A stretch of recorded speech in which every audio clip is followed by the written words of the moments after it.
Hi everyone, welcome to Games of the Week for the 8th of August 2016, and so let's get right in.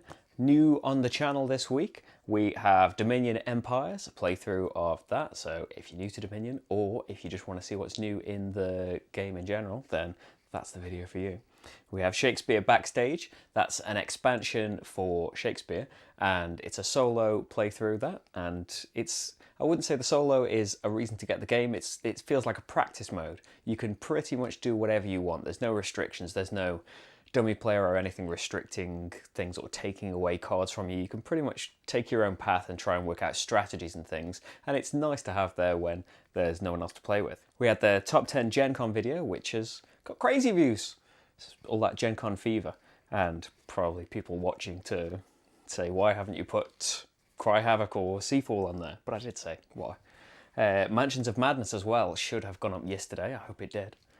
And that's the new version, the app-driven cooperative mansion crawl, where we are trying to investigate mysteries that may or may not be Cthulhu related, and it's great. I've only played the first scenario as of right now, but I am desperate to play more of them, and I really want to see what's in that 4 to 6 hour scenario, but I don't know how I'm going to manage to play that.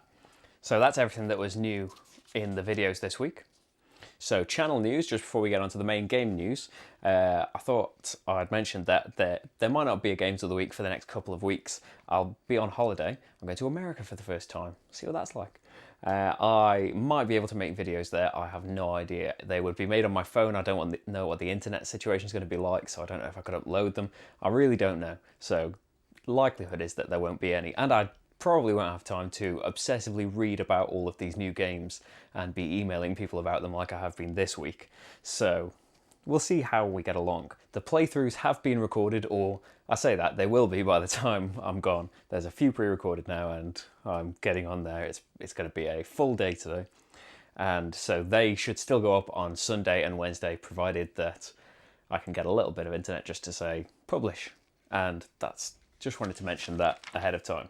So now, the main event this week is game news, and there is a ton this week because of GenCon announcements and all sort of things, and a few things haven't been announced this week, but I've just noticed them, so I thought it was worth mentioning. So the first is one of those. It's the Stygian Society, and I mentioned last week, I think, when I was talking about Amerigo, there's a new game using a cube tower like in there, where we will be dungeon crawling. That's this, the Stygian Society. It's a diceless dungeon crawl. We will drop cubes in a tower to represent our abilities, and we'll also drop cubes in representing what the monster's going to do, and based on what comes out of the bottom, that decides what's actually going to happen. And if you played Amerigo, then it's got all a crazy contraption inside that traps some cubes and not others just randomly, so you never quite know what's going to come out of the other end, and that sounds very exciting. And it's from the designer of Descent and co-designer of Arkham Horror, Kevin Wilson? I think it's Kevin Wilson, I hope I'm right. There is Arkham Horror, the card game, and this news came out just after I'd pressed publish pretty much on the top 10 GenCon videos. It's a cooperative LCG like Lord of the Rings. We are characters in the quiet town of Arkham, interested in the campaign play that's in the game and the promise of decisions that have consequences. So making a decision in a story will change how the story goes based on what you did earlier. And there is going to be character development. Your cards are going to evolve as you go along because your characters will have experienced good and bad things that change them permanently. And I'm really interested in that element of it particularly. So next, I found out about this game this week. It's called Rockopolis, and this is a worker placement game where we are forming a rock band. You'll be rehearsing, buying equipment, earning prestige in live events. I'm definitely a huge fan of the theme. The game Thrash and Roll that came out at Essen last year, I think, that's a great game, and I really want more games like that. More games where you're bands. More games where you're TV programs, and more games where you're bands. And the only thing is, it has Take That in it. And so I don't know if you can play without that or tone it down or anything, but it might be worth checking out if you like Take That games as well. There's going to be a Kickstarter in October, and I'm sure we will find out more as time goes on. Next, Orleans, Trade and Intrigue. And if you've seen some of the videos on the channel, I'm a big fan of Orleans and the Invasion expansion that's above my head here. And that added all sorts of new game modes, and there's going to be a second expansion at Essen this year. There are going to be new place tiles, new challenging events, a new beneficial deeds board. There's going to be trade contracts, all sorts of interesting things in the trade part. The intrigue part is not so interesting to me. That's got ways of hindering or stealing from opponents, so I'm not very interested in that.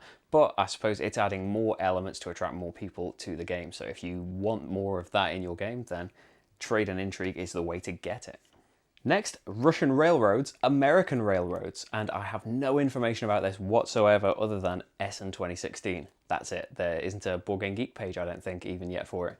It's, if you saw the expansion that came out last year, the German railroads, that added new player boards that played quite differently to the main ones.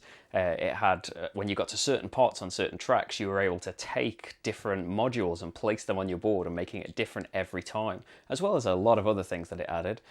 But new player boards, I would imagine, for the American railroads, however they work, and anything else I say would just be guessing. There's no information yet that I could see. So next we have Temporum Alternate Realities, and this is going to be out in October, November. It adds 48 more zones and 60 more player cards. And if you play Temporum, it's from Donald X. Vaccarino, and it's time traveling. We're kind of switching tracks to get to the certain time zones we want to, and it's messing people up if they are in the wrong time zone. Well, it transfers people. It might mess them up, it might not. And we really enjoyed Temporum, and so more for it can only be a good thing. Next is Race for the Galaxy Jump Drive. This is a fast-paced stand-alone game in the Race for the Galaxy universe, and it's got simpler rules and a shorter playtime, which at first I thought, well, I don't really need a different version of Race for the Galaxy. I like Race for the Galaxy quite a lot, so I don't really want a simpler one. But then I saw a forum post where it said it borrows elements from a game called The City, and I think it was a Rado run-through of The City where he raved about it, but you could only get it in German. I think that was The City, and so he explicitly said that this is not a retheme or a reskin of it. It borrows things from it, but it is not that game. So I am interested in Race for the Galaxy Jump Drive. Next we have Cardventures. And this is two different games in the Cardventures series, Stowaway 52 and Jump Ship. So these are basically choose your own adventure books in a deck of cards. And as a solo game, your goal is to find a way through the entire deck. So each card is going to have some story on it. You can start anywhere in the deck. Each card's going to have some story on it, and then a decision to make, and that's going to tell you to go to a different card. Your job is to find the path through the entire deck without failing. It also includes 2-player modes. There's a 2 to 5 player chase mode, a lot of different things included in it. The Stowaway 52 is set on a spaceship, and Jump Ship is pirate themed, and I'm really looking forward to them. They're coming out from Game right now, so presumably they're going to get a big release quite soon. Then there's The Reckoners. This is a cooperative, fast-paced action planning game, and it's based on a series of novels, which I'm not familiar with, unfortunately, but the reason that I heard about it and the reason I noticed it is it's from Seth Van Orden and Brett Sobol, who are designers of Stockpile, so this will be one to watch out for based on how good Stockpile was. Then we have Peloponnes the card game, Patronus. This seems to be similar to the normal expansions to the main base game. It adds another player, so 6 people can play it now. It adds an extra round, and it adds Patronus cards so people can get protection, presumably from the disasters, because if you get a little unlucky in the card game, then the disasters can really destroy you, we found in a few of our games. And then finally, I just noticed a game, it's called Azuchi Castle, and this mainly attracted to me for the art that's on it. The one picture that it's got so far is really beautiful art, and it's a game where over 12 rounds we're going to produce resources, earn money, and raise armies. At the end of each round there is going to be an event and players perform it, so players might come under attack from event cards and things, and we're going to earn victory points or lose victory points based on our performance in them. It sounds like a lot of things I like in games, but there's not much that I know about it yet. It's going to be coming out in September. I don't know if I just mentioned that. But as I said, the art looks lovely for it, and it's definitely on my interest list now. So apparently there was so much news that I forgot to put an ending on the video. So here's a quick one here. There's tons of good stuff coming out, and I'm sure there's even more announced by the time this video goes up. Eric Martin's Essen preview will be going up today, I think. It starts today. and that'll be really exciting to read through some of the things that are coming out there. I've already seen some of the great stuff that's coming out at Essen, and that's it for this week, and I'll see you at some point soon. Bye everyone, thanks for watching.